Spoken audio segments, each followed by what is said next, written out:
মাথা গরম করে না বাবা, শোনো। মা হাসপাতালে স্ট্রোক করে কাতরাচ্ছিলেন আর মেয়েকে পরীক্ষার হলে ঢুকতেই দেওয়া হলো না। এ কোনো সিনেমার দৃশ্য নয়, এটা 2025 সালের বাংলাদেশের কথা বলছি, যেখানে নিয়মের ঠুনকো বর্ম পরে এক এইচএসসি শিক্ষার্থীর জীবনের পুরো একটা বছর তছনছ করে দেওয়া হলো। মেয়েটির বাবা নেই, মা একমাত্র অবলম্বন। সেই মা আজকে মেজর স্ট্রোকে আক্রান্ত হয়েছেন, বাসায় কেউ নেই। মেয়েটি নিজের মাকে হাসপাতালে নিয়ে যায় কোনো বিলম্ব না করে। চোখের জলে বুক ভেজানো মাকে হাসপাতালের বেডে রেখে ছুটে আসে মিরপুর বাংলা কলেজে, যেখানে তার পরীক্ষা। কিন্তু ভাগ্য তার সঙ্গে থাকেনি। তার চাইতেও ভয়ঙ্কর হলো সিস্টেম, তার পাশে ছিল না। দেরি হওয়ায় পরীক্ষা কেন্দ্রে এসে মেয়েটি কাঁদতে কাঁদতে বলল, আমার মা স্ট্রোক করেছেন স্যার, একটু দেরি হয়ে গেছে, দয়া করে যদি ঢুকতে দিতেন, আমার একটা বছর নষ্ট হয়ে যাবে। কিন্তু সেখানকার শিক্ষক বা দায়িত্বরত কেউ একটিবারও তার চোখের পানি বুঝতে চাইল না। তারা যেন মানুষ নয়, নিয়মের অন্ধযন্ত্র। তারা চোখ নামিয়ে বলল, সময় শেষ, এখন তো আর ঢুকতে দেওয়া যাবে না। এটাই ছিল শেষ কথা। একটি মেয়ে যার মাথার উপর পুরোটা আকাশ ভেঙে পড়েছে, যে নিজের সবকিছু ঝুঁকিতে ফেলে পরীক্ষা দিতে এসেছে, তার জন্য সিস্টেমের বুকে এক টুকরো জায়গা ছিল না। ভিডিওতে দেখা গেছে মেয়েটি দাঁড়িয়ে দাঁড়িয়ে কাঁদছে।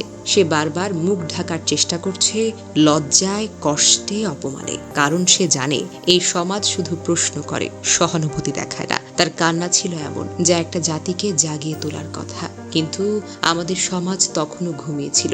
টিচাররা ছিলেন রোবটের মতো, তাদের গলায় সহানুভূতির এক ফোঁটা জলও ছিল না। যারা পাশেই দাঁড়িয়েছিলেন কিন্তু সাধারণ মানুষ, তারা হয়তো তাকে সান্ত্বনা দিয়েছেন, কিন্তু কিছু করতে পারেনি। বোর্ডের অনুমতি না থাকলে কাউকে ঢোকানো যাবে না, এটাই হলো শেষ কথা। পরীক্ষা কেন্দ্রের দায়িত্বশীলরা কি একবারও ভাবেনি এই মেয়েটা কি পরিস্থিতি পার করে এসেছে? মানবিকতার কোনো মূল্য নেই তাদের কাছে? নিয়মের বেড়াজালে আটকে এক তরুণীর ভবিষ্যৎ নষ্ট করা কি ন্যায় বিচার? আমাদের শিক্ষা ব্যবস্থা এমন হওয়া উচিত যেখানে শিক্ষার্থীর পরিস্থিতি বিবেচনা করে সিদ্ধান্ত নেওয়া হবে। একটি মেয়ে যে জীবনের এমন কঠিন মুহূর্তে পরীক্ষার জন্য ছুটে এসেছে, তাকে কি একটু সুযোগ দেওয়া যেত না?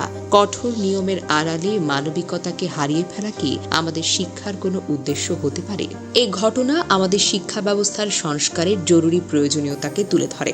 নিয়ম থাকবে, কিন্তু সেটা মানুষের জন্য, মানুষের বিরুদ্ধে নয়। এই মেয়েটির একটি বছর নষ্ট হলো, কিন্তু আমাদের শিক্ষা ব্যবস্থা কি এর দায় নেবে? ধিক্কার এমন সিস্টেমকে, যেখানে একটি শিক্ষার্থীর সংগ্রাম, তার অসহায়ত্ব, তার প্রচেষ্টাকে মূল্যায়ন করার কোনো জায়গা নেই। আমাদের শিক্ষা ব্যবস্থাকে আরো বেশি মানবিক, সহানুভূতিশীল এবং নমনীয় করতে হবে, যাতে কোনো মেয়ের স্বপ্ন এভাবে ভেঙে না যায়। নিয়ম থাকবে, তবে সেটা যেন হয় মানুষের পাশে দাঁড়ানোর জন্য, নট মানুষকে ঠেলে দেওয়ার জন্য। এই মেয়েটার একটা বছর নষ্ট হয়ে গেল, কিন্তু তার দায় কে নেবে? বোর্ড? শিক্ষা মন্ত্রণালয়? কেউ না। সবার দায় এড়িয়ে যাওয়ার এই সংস্কৃতি আর কতকাল? এই দৃশ্য যেন আর কোনো পরীক্ষার্থীর জীবনে না আসে, এই কান্না যেন আর কোনো তরুণীর মুখে না থাকে। আমরা চাই মানবিক শিক্ষা ব্যবস্থা, যেখানে শিক্ষার্থী কেবল রোল নম্বর নয়, সে একজন মানুষ, একজন সংগ্রামী, যার প্রতি রাষ্ট্র ও সমাজের দায় আছে। আর নয় এই নির্মমতা। ধিক্কার এমন নিয়মকে, ধিক্কার এমন ব্যবস্থাকে, এমন চোখের জলে গড়া শিক্ষানীতিকে। এ অন্ধ শিক্ষা আর নয়। আমরা চাই চোখ খুলে দেওয়ার মতো শিক্ষা।